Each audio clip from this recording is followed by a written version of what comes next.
작년 11월 스트레티지의 주가는 최고가 543불을 기록했습니다. 그리고 나서 1년 동안 이 회사의 주가는 60% 넘게 하락하고 있죠. 특히 요즘 비트코인이 10만 불 아래로 기록되고 MSTR의 주가 역시 가파르게 하락하면서 비트코인이 조금만 더 하락하면 스트레티지가 마진콜 당하거나 이제 비트코인을 팔아야 한다는 등 여러 헛소문들이 돌고 있는데요. 마치 2022년 비트코인 하락장에서 세일러와 스트레티지에 대한 조롱이 가득하던 그 시절과 거의 똑같은 상황이 재현되고 있는 재밌는 상황입니다. 그리고 이렇게 시장의 공포와 조롱이 만연하고 대부분의 투자자들은 MSTR이 좋은 투자가 아니라고 생각하는 요즘, 저는 1년 만에 다시 MSTR을 모아가기로 했습니다.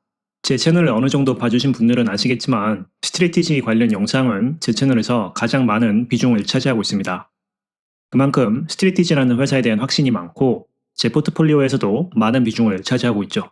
그런데 왜 1년이라는 긴 시간 동안 스트레티지를 추가 매수하지 않았을까요? 제가 항상 지키려고 노력하는 투자 기준이 있습니다. 바로 너무 많은 사람들이 내가 하는 투자가 좋은 투자라고 생각한다면 그건 더 이상 좋은 투자가 아니라는 것이죠. 2000년대 초반 아마존이라는 회사의 펀더멘털은 꾸준히 상승하고 있었지만 닷컴 버블의 여파로 인해 아마존의 주식이 90% 가까이 폭락하는 시기가 있었습니다. 그리고 이때 이를 회상하며 제프 베조스는 주식은 회사가 아니고 회사는 주식이 아니다라는 말을 남기죠.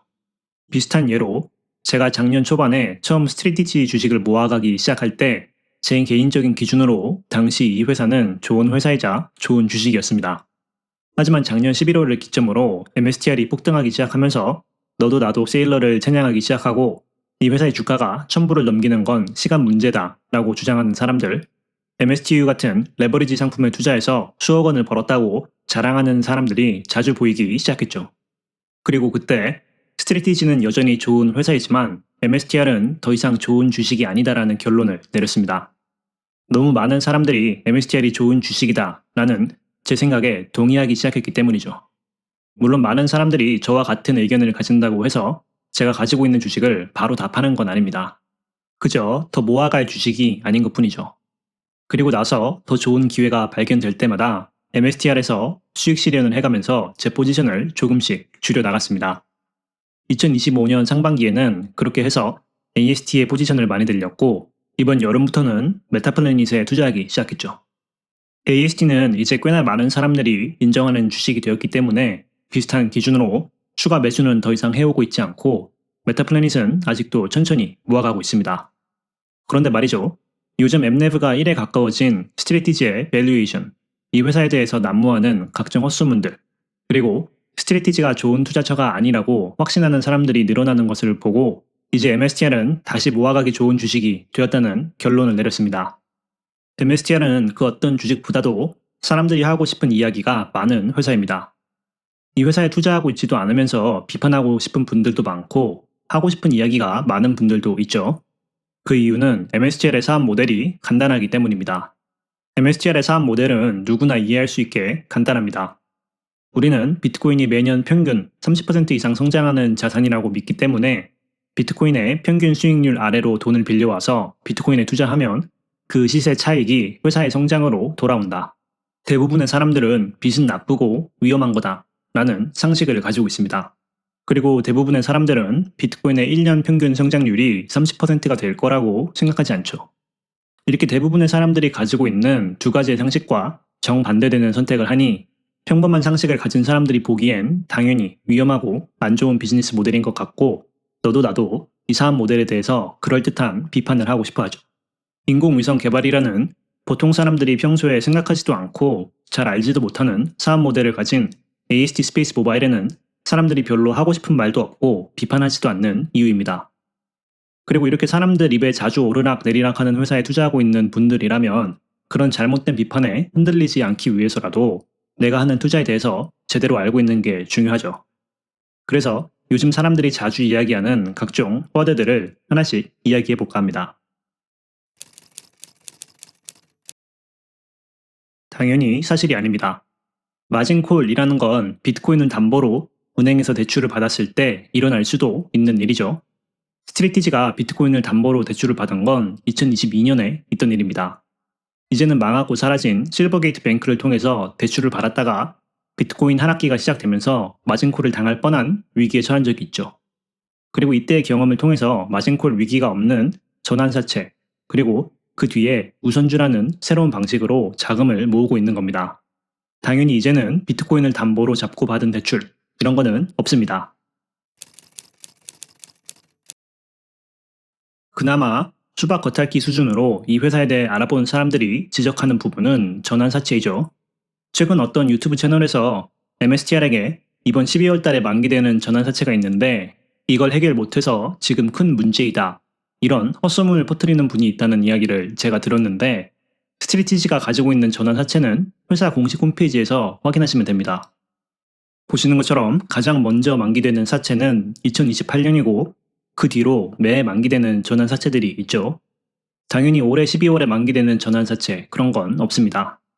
전환사채란 MSTR의 주식이 전환 가격 이상으로 거래되고 있으면 사채를 발행할 때 받은 원금을 현금으로 갚지 않고 주식으로 발행해 줄 수 있다는 뜻이죠. 일단 각 전환사채의 전환 가격을 살펴봅시다. 지금 여기 마지막에 써져 있는 게 각 전환사채들의 전환 가격인데요.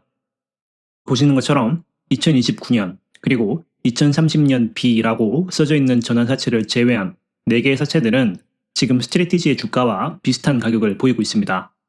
앞으로 3, 5년 동안 MSTR의 주가가 조금씩만 성장해도 이 4개의 사채들은 주식으로 전환이 된다는 거죠. 그리고 나머지 이 2개의 전환사채는 672불, 433불로 지금 MSTR 주가보다 훨씬 높은 전환 가격을 보이고 있습니다. 자, 2029년 그리고 2030년 무려 4, 5년 뒤의 일입니다.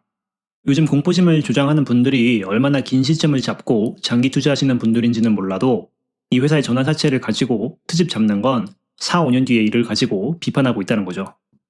일단 저는 2029년에 MSTL의 주가가 672불보다 높게 거래되고 있을 거라 생각하는데 미래의 일은 아무도 모르는 거니 MSTL이 672불 아래로 거래되고 있다고 해봅시다.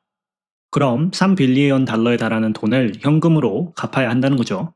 꼭 그런 건 아닙니다. 이때 가서 2029년 사채를 산 사람들과의 협상을 통해서 새로운 사채를 발행할 수도 있죠. 이 과정을 리파이낸싱이라고 합니다. 스트레티지만 이러는 게 아니고 전환 사채를 발행하는 많은 회사들의 경우 사채가 만기되었을 때 이런 식으로 협상을 하고 새로운 사채를 발행하는 리파이낸싱 과정을 거치죠. 사채가 만기되었을 때 그 회사의 주식이 전환 가격 밑으로 거래되고 있다고 해서 갑자기 회사가 망하고 그러는 게 아니라는 겁니다. 그리고 이 회사에 조금이라도 관심을 가지고 공부해봤다면 이 회사의 방향성은 더 이상 전환사채가 아니기 때문에 더 이상 발행될 전환사채 역시 없다는 사실 정도는 알고 있겠죠. 그렇기 때문에 상식적으로 전환사채로 인해 회사가 망할 정도의 위기는 없다는 게 제 판단입니다. 전환사채를 가지고 트집을 잡는 사람들보다도 조금 더 이 회사에 대해 공부해본 사람들이 공격하는 부분이죠.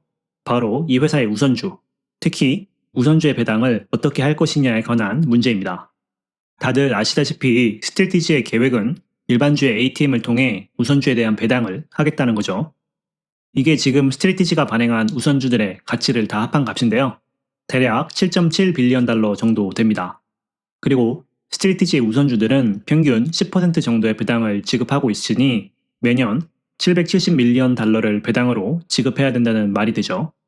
여러분, 스트래티지는 요즘 이렇게 폭락을 했어도 50빌리언에 달하는 마켓캡을 가진 회사입니다.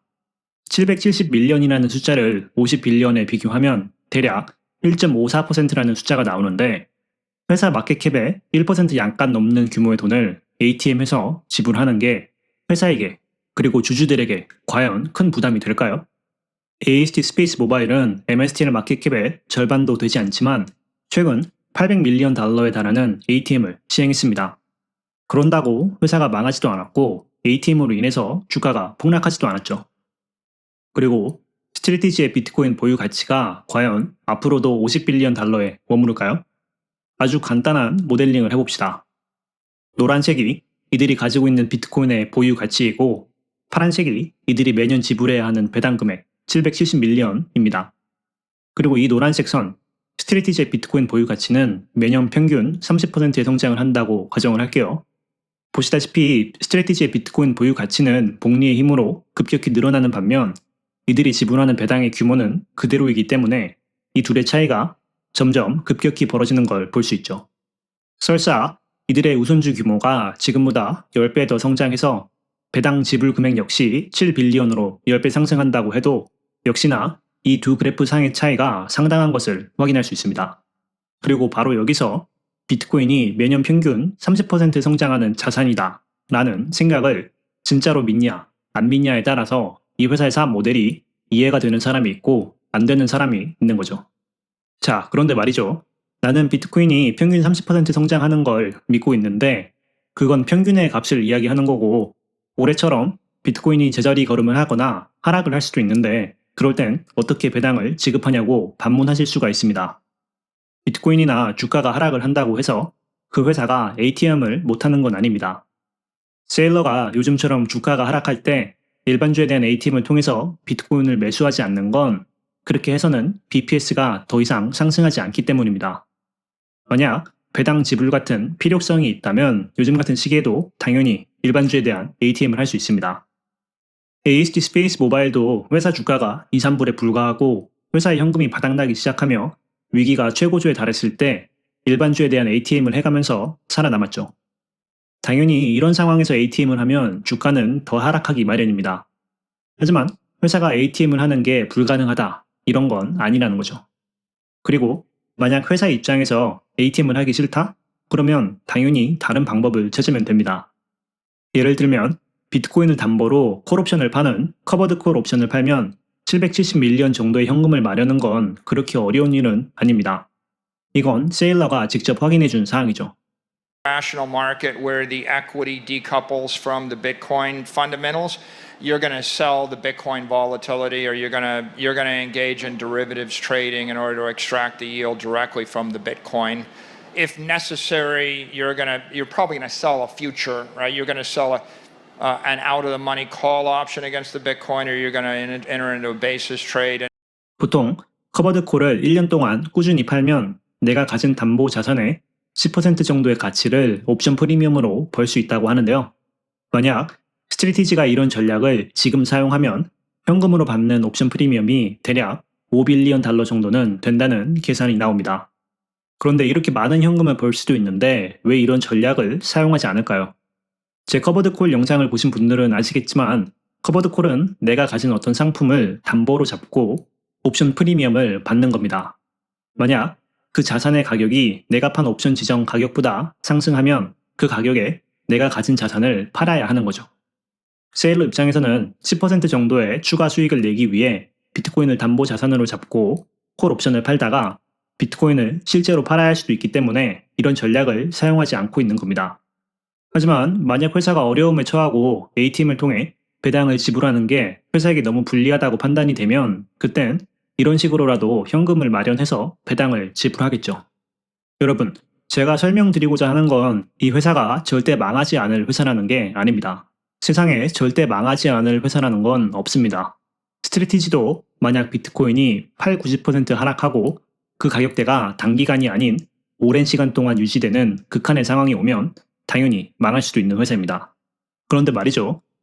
갑자기 엔비디아의 칩에 대한 수요가 90% 하락하고 그 하락의 기간이 오래 지속되는 극한의 상황이 오면 엔비디아가 망할 수도 있는 건 마찬가지입니다.